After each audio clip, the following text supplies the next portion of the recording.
Hello, everyone. This is Vandan Pathak. I am a senior application security consultant with Optiv. Uh, Today, I'm going to present an Android vulnerable app. I have built this app from the scratch. It's a workshop, so you can download the APK file. I have uploaded the APK file on my GitHub, and you can just pull it from there. Throughout this session, I'm going to talk about some of the vulnerabilities in Android platform or Android application. Since this is a vulnerable app, you may find a few vulnerabilities associated with this app. Uh, I'm going to share my screen with starting with the app. So let's start.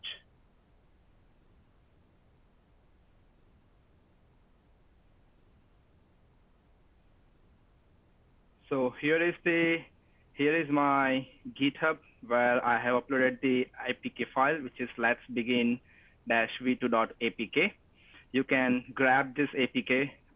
You can go to this URL here, github.com/googleworm/let-s-begin. Uh, Throughout this workshop, we are going to use a couple of tools such as Android Debug Bridge, Key Tool, Jar Signer, APK tool, Dex2Jar, and JDGUI. It's perfectly fine if you do not have these tools installed on your machine because everything is set up on this machine, which I'm presenting right now. And we are going to learn how to install the app, how to debug the app, and how to deep dive into the source code, decompile the app in order to trigger the vulnerabilities. Uh, Let me just stop sharing for a moment and then go back, switch to the terminal.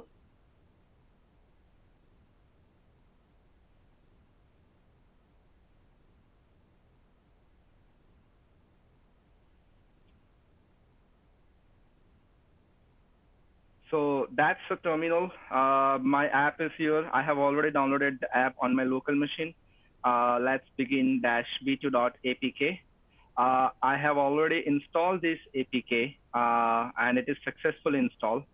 I'm going to switch to the app and we are going to install, we have already installed the app on the Android emulator. I have an emulator running here.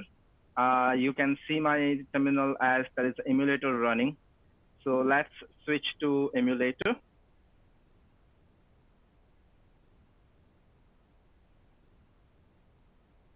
All right. That's an emulator where I have installed my app already. As previously shown in the terminal window that using the ADB command, ADB install and APK file name, I have installed this app on this terminal. If you look at the login screen, it says that there is a hint which says that the task is to bypass the authentication. The admin is lazy enough and has a poor coding skill, so do not waste your time in brute forcing. The intention here is to take advantage of exported parameter within the Android manifest file. When we assess the Android app, we deep dive into the manifest file. So in order to do that, I first need to decompile the app and I need to decompile the app and I need to open the manifest file. So I'm just going to go back to my terminal here and we'll see how we decompile the app. So terminal here. Here is my terminal. To decompile the app, we are going to use APK tool with parameter D, and then let's begin -v2.apk. Right, this command, APK tool command, will decompile the APK and it will just load into the same folder where our APK file is. I hope you guys can see my screen.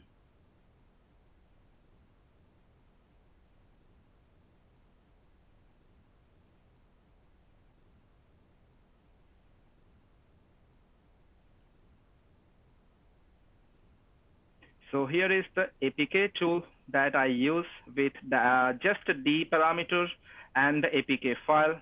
And this one is just decompiled. So my whole app is decompiled. This decompilation is basically gives us the folder. And now we are going to explore the manifest file. So I'm going to open a manifest file into the editor, and then I'm going to take a look at it. What exactly is there?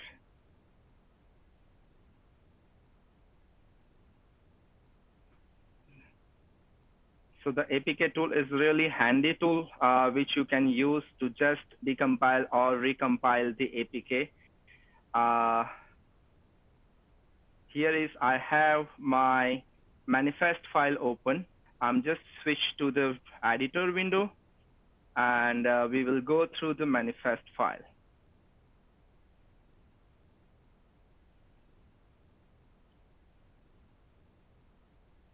Okay, so if you can look at the manifest file here, we have a login activity.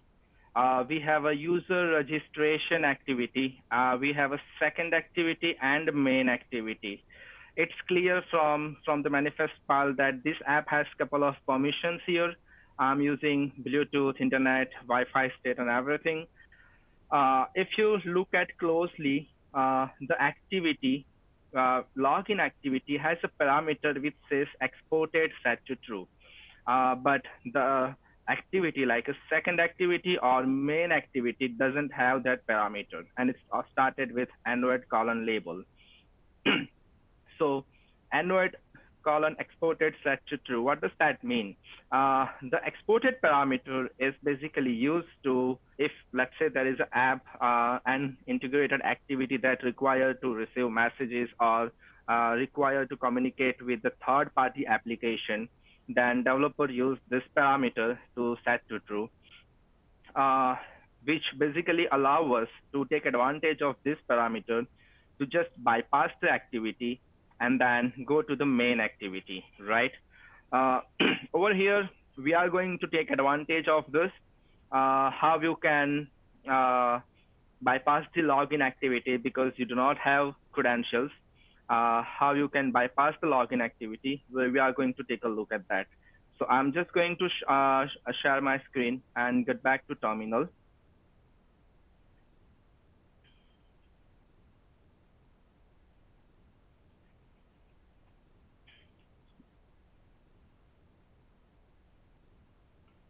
Okay, my terminal is up here. Now we are going to see how we can bypass the app. So if you remember that my phone, my emulator has a login screen. I do not have a credentials. Apparently I do have a credentials, but I do not want to use the credentials. So I'm going to bypass the login activity and switch to main activity. Now, how I'm going to do that is basically I'm going to come here and I'm going to go to the ADB shell, then just use this one as a super user. And then I'm going to use the packet manager command, which is, sorry, activity manager command, which basically says the activity manager start a new activity, right? So here is my command. This command says AM, which means activity manager, start dash an is a new activity. The package name com.example.basic function app slash dot main activity. This means once as soon as I will hit enter, I will see the main activity page. So just give me a second. I'll switch back to my emulator and we can see the live results there.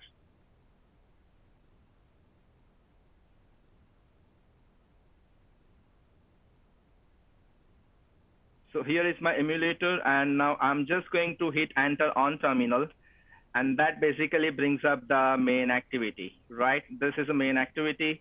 I bypassed the authentication and landed into the main activity just because the login activity has exported parameters set to true, right?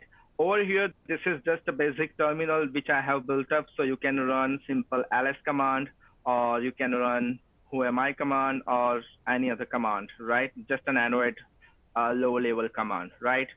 Now we are going to go to the second activity, which is basically, as I said earlier, this is a vulnerable app. So this basically has a couple of vulnerabilities associated here.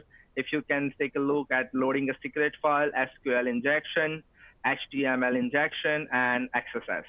Now, loading the secret file, it's basically mean that nowadays a lot of Android applications has web view attached to it. The web view is basically to load something on from the web portion of the application into the Android application. So the loading secret file is basically just to load a malicious URL. Apparently, I do have a malicious URL. However, I'm just going to load just an Optiv website for now, which is not at all malicious.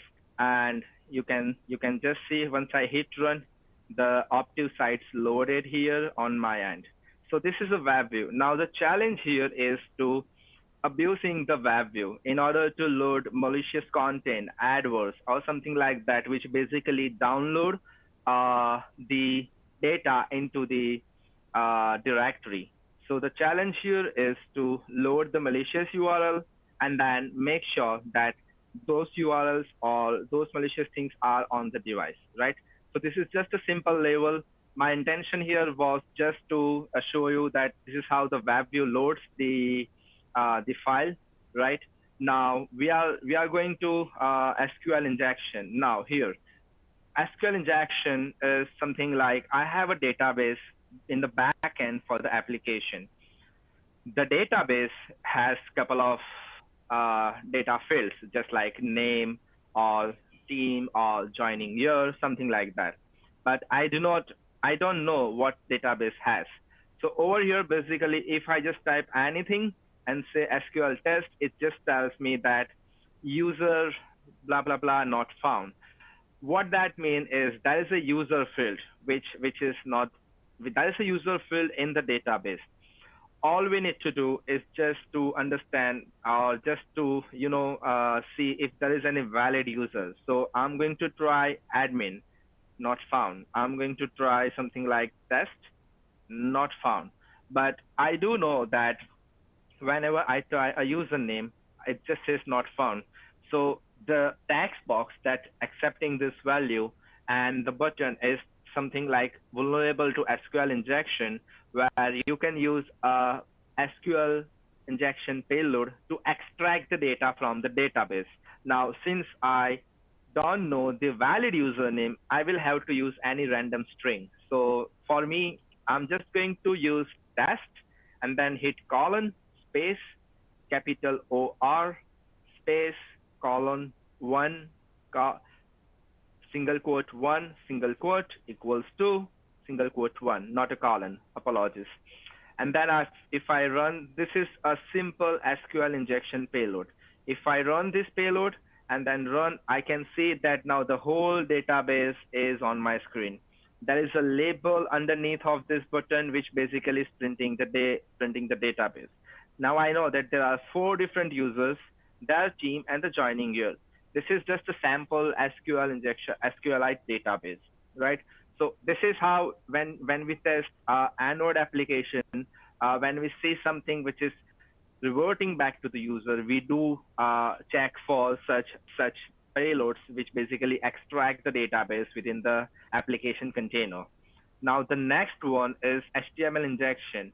This is the HTML injection is basically something like we have seen a lot of web applications where there are text box where you can enter the HTML code and you have a result, right? So that's the same thing you can do with the Android app. So for example, let's say you enter the HTML code and it executes and returns to you. So for example, I'm just going to run just simple h1 command, and then I'm just gonna type hello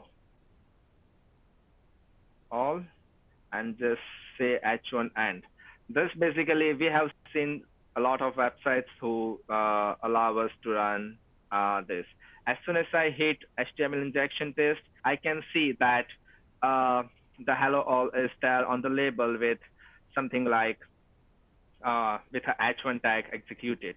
Now, what we can do with this, we can insert a malicious link because this underneath parameter, where the hello all is getting print, is is not a web view. It's just a label. So there are limitations. So in this case, definitely we will not be able to use an HTML tag, something like iframe. We are going to use something else, which basically ask users to take a look at. And one simple command that I can call is http ahref, a link tag, which basically says uh, inserting a link, and then I'm just going to say click me, and then close the tag. So this gives me the link here within the Android app. Now, this is basically a way to making a text box that executes the HTML code within the Android app. Soon we are going to dive into the source code, and we are going to take a look at the source code. The last portion of this application is XSS. Now again, if you are seeing an Optiv site here or text box values here, then this is the same text box, and the web view is exactly the same which we use for loading a secret file, the level 1, right? So we have seen a lot of cross-site scripting parameters or payloads while assessing the web application.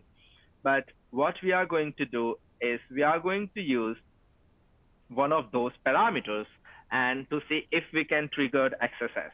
So let's just say if we run something like https www.google.com, let's XSS. It loads google.com for me, and within the web view, I can search something like, for example, Canadian YouTube bill or something like that, and it's going to give me the result here, right? So this is kind of a simple web view, but all I want to do is I want to run the XSS payload. Now, in order to run the XSS payload, I just need to put that payload in the application. I'm going to just stop sharing for a moment here. And I'm switching back to my terminal window, right?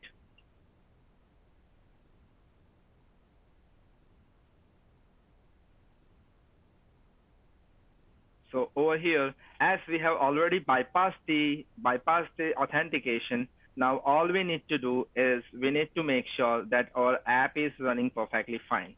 My app is just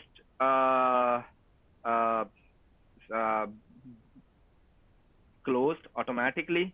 So I'm just going to reinstall the app, and I'm just going to make sure that my app is working perfectly fine. While we are doing that, we can take a look at the decompiled application. So for example, if we take a look at the decompile app, we are going to use the JDGUI. The JDGUI will allow us to read the source code of the application.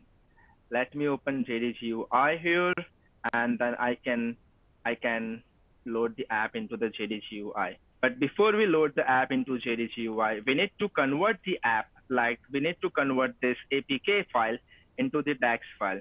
As I mentioned earlier, we are going to use D2J, that's DX2jar, to convert our APK to jar file. Now this will take a minute.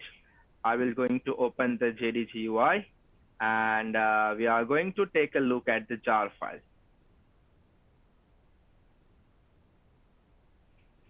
This jar file is basically a human readable source code of the app. We are just going to take a look at it, and we are going to make sure that we can explore the source code into the JDGUI.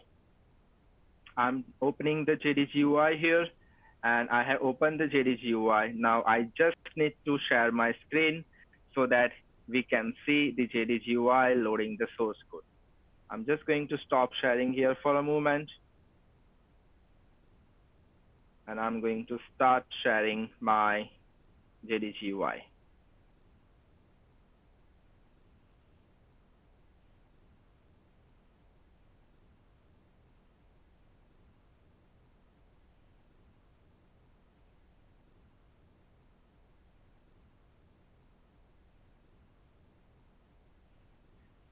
All right, my JDG UI is being shared. Just give me a moment. If you do not have this tool installed, that is perfectly fine. I have all the tools installed, and I'm just going to share my JDG UI, which just take about a minute, and my source code is loaded. Now, this is pretty decompiling the app. So now we can read the source code into the JDG UI. While the JDG UI is loading, I would like to talk about what's the main intention of behind building this app.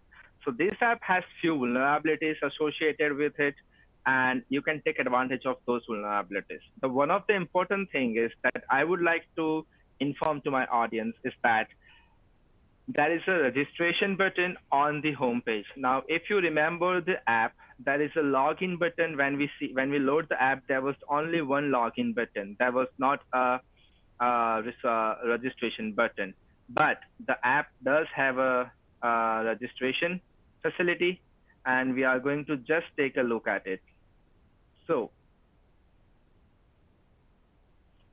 if you look at the login activity dot class, I'm just opening the login activity dot class so that we can deep dive into the login activity source code to see what's the default credentials that is attached to the app, and why when you will install the app, why you will not able to log in even when you know the default credentials. The reason behind that is the application has default credentials, but the application only accepts the default credentials if you have a specific Android ID.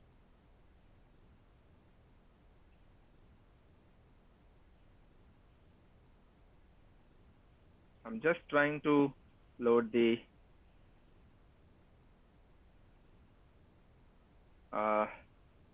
app. Just give me a moment here. I'm just going to unshare my screen.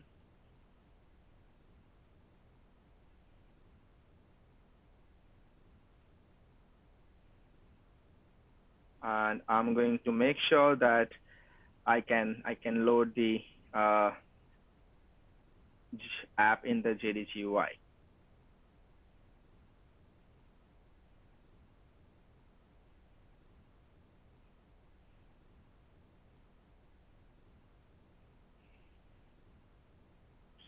While the JDG UI is loading, my app has get back to the normal, and I can show you the last portion, which is XSS.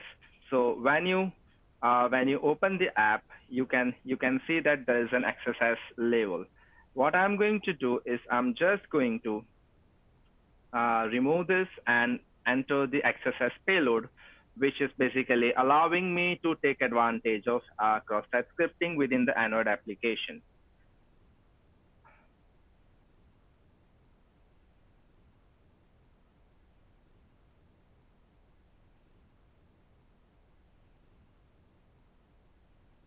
Now the JDG UI has already loaded. I'm just going to take a look at the source code, and we are going to take a look at the source code for all the activities that we have seen so far. So for example, main activity, login activity, or second activity where every label was there. My app is, I just need to stop. Okay, it's here.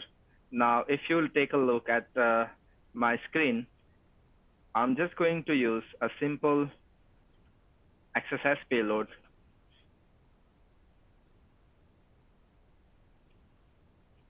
And the app is just crashed on the emulator. Apologies for that. I'm just going to stop sharing for a moment, and go back to the JDG UI.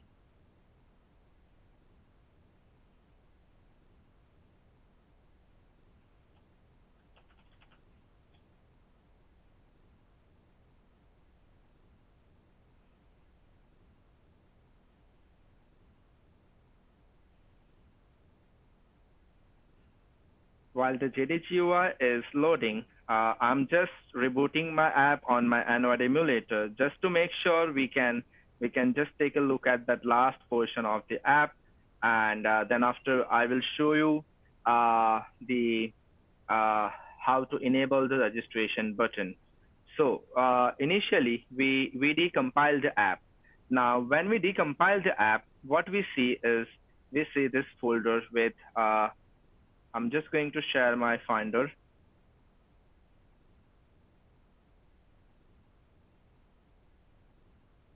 We can see when we decompile the app using APK tool, we can see that Android manifest file is there, and then there is a Smalley code. What is the Smalley code? Smalley code is just a kind of a human readable source code, but not user friendly source code to read, right? Uh, I have just able to load my login activity, and I'm just going to go back to the JDAX here for a moment.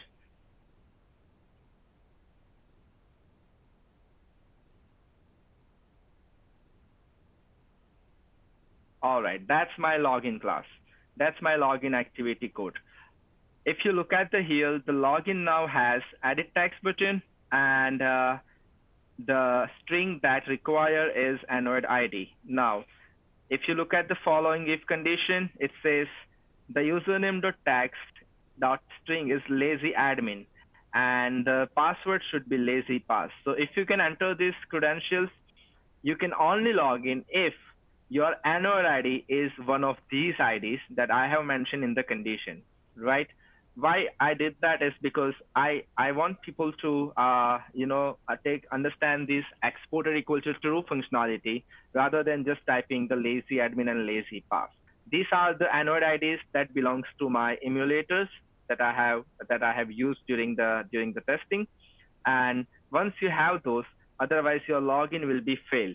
Now, underneath of that, if you look at this on create activity, you can see that there is a button which says register, but the registration is set to false. Visibility is set to 4, which means when the application loads, the registration button will not be appear to the user, right?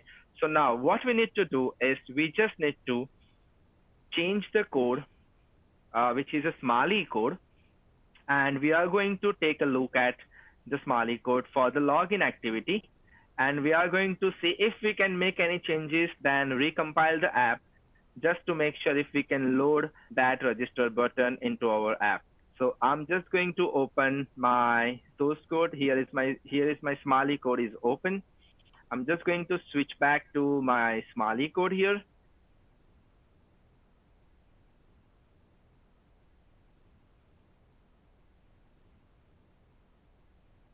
All right.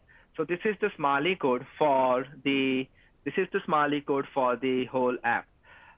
For the login activity, sorry. So let's look at this. Let's look at this code. This is pretty not really easy to understand, but we can collect that. Oh yeah, there is an Android ID that we saw in the code. There is a lazy admin credentials here, so that means this is a string. This is a string. There is a lazy pass here, which again uh, you can see lazy pass here, which is again a string. This is our Android ID. Now you can do one thing here is in order to take advantage of these credentials, all you can do is you can grab your Android ID and you can replace your Android ID with one of these Android IDs, and then recompile the app and then install it on your emulator and log in with these credentials. That's one of the way that I have leave the users to do that. If we just scroll down a bit, we can see that okay, there is a label here which says login fail. This is when you enter the invalid credentials, it just says login fail, right? Then after, if you look at the uh, if you just scroll down, and you'll see that there is a username label here, which has a text view. That means you can enter some tags within that label. The password label here, text view again, okay. But we already see that the credential is up there. Login button is here, which login tags here, which we saw earlier when I loaded the app into the uh, um, emulator. Then after, we see the register button. Here it is, register button. Now 04 here. So now this is our code where we will going to make a change. If you look at this code very closely, you'll see line 42, version 5, register button. It's just a button, and then it invoke virtual instance, then goes to the button, and then sat is the text. So this is basically like not a, as I said earlier, not a user friendly code to read, but all we need to do is there is a constant parameter here which basically says set to 0x4, and which we saw earlier in the JDG UI that the visibility was set to 4. Now with Android, you can have a visibility set to 4 if you want something to hide, or you can set it to 2, you can, if you want to make it visible. So we are just going to hit Control S as we have make a change here in the text file. And remember, this text file is, this code file, Smiley code file is, we opened once we decompiled the app, right? Now I'm going to go back to my terminal, and I'm going to make a new APK, just to make sure that I can load the new APK into the emulator.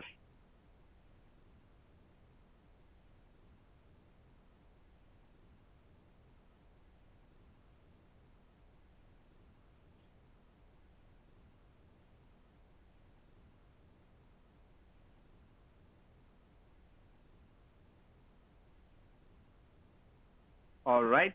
So now we have our Android uh, APK in a folder which says let's begin v2, right? Now what we are going to do is we are going to use again APK tool to recompile the app. Now to decompile the app, we have used a D command, but to recompile the app, we are going to use B command, B switch, and then we will use dash dash use apt2. So dash dash use dash apt2, which basically says that upgrade APK tool to use experimental apt binary. There are some binaries that my application are using, and I need to specify the specific parameter in order to generate the new APK.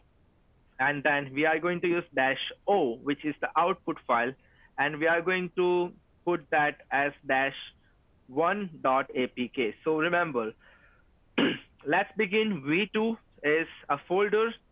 Let's begin v2.apk is our original APK, which does not have the registration button on screen. Let's begin v2-1 is our new APK, which has this registration button enabled. Okay, let's do that. APK tool, B, use APK2. Let's begin with 2-1.apk. Okay, just give me a minute. It's not working because my APK tool is in a different directory. I can just put that into this directory, and I can run that command again.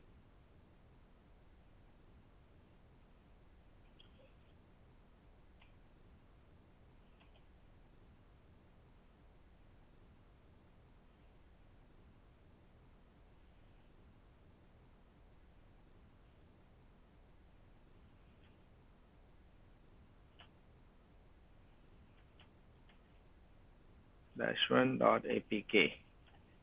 here. It's now recompiling the app, and when you recompile the app, you can see that uh, uh, it's just gonna take some time, like 2 minutes or maybe less. Once the app is recompiled, you will have a new APK in that folder, which basically says,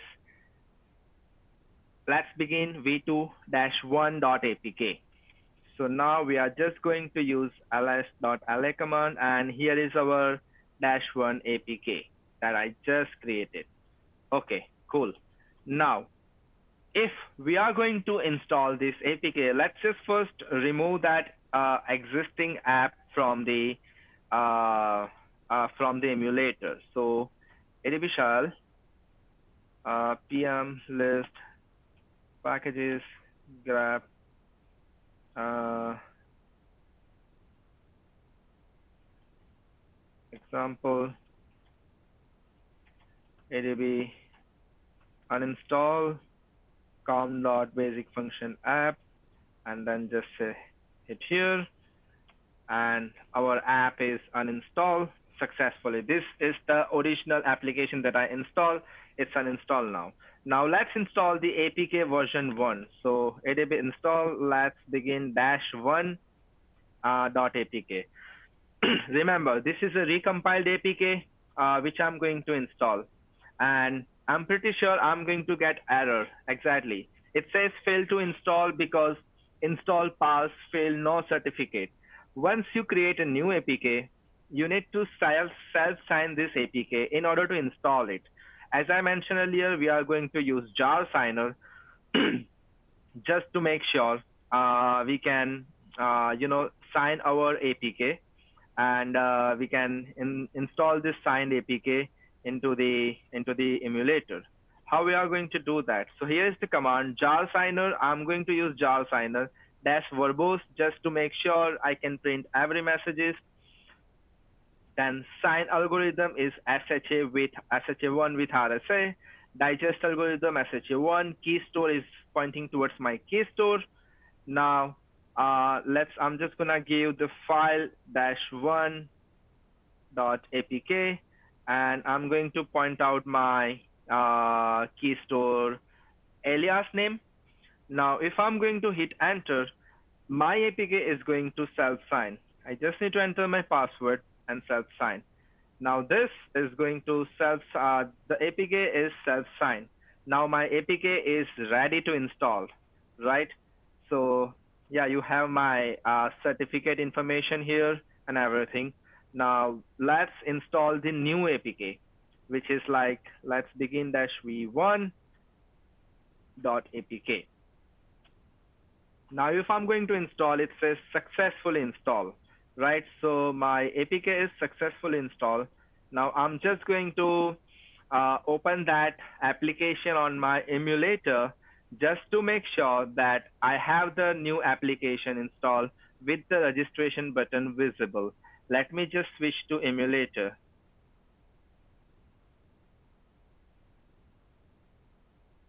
Here, I have loaded my new app which has this registration button enabled. And now if you register, you are going to see that you can register, and here I am printing my Android ID. You can see that you are going to register with your name and your password, and then register successfully. So that's that's the overall talk. Here, what we learn is we learn about how to decompile the APK, how to make changes into the Smalley code, how to recompile the APK, how to self-sign the APK, what to look when you take a look at a manifest file, what to take a look. Now let's log in here with our default credential just to make sure it's working. So lazy admin, lazy pass, and log in, and it's login. And if I go to the next activity, I can, the one thing that my app was didn't run, I can just show you some XSS payload here within the app, which says XSS JavaScript : alert XSS, and it can pop up you the XSS box. As you can see, the application is vulnerable to cross-site scripting. If you enter any XSS payload, it will work here. That's the overall talk with couple of levels within the Android application. I would like to thank everyone who joined today. I would like to thank the SourceZeroCon committee to give me the platform to presenting my app. If there is any questions, feel free to ask me the questions. We have a special question platform setup, channel setup for that, and I will be happy to answer. My GitHub is public, so you can download this app and you can try it on your own. Of course, you are going to find some new bugs while you are testing, and that is perfectly fine because the app is designed to take advantage uh, of the bugs as much as you can and just to upskill yourself. Thank you very much once again. This is Vandan Pathak from Optiv. Thank you very much.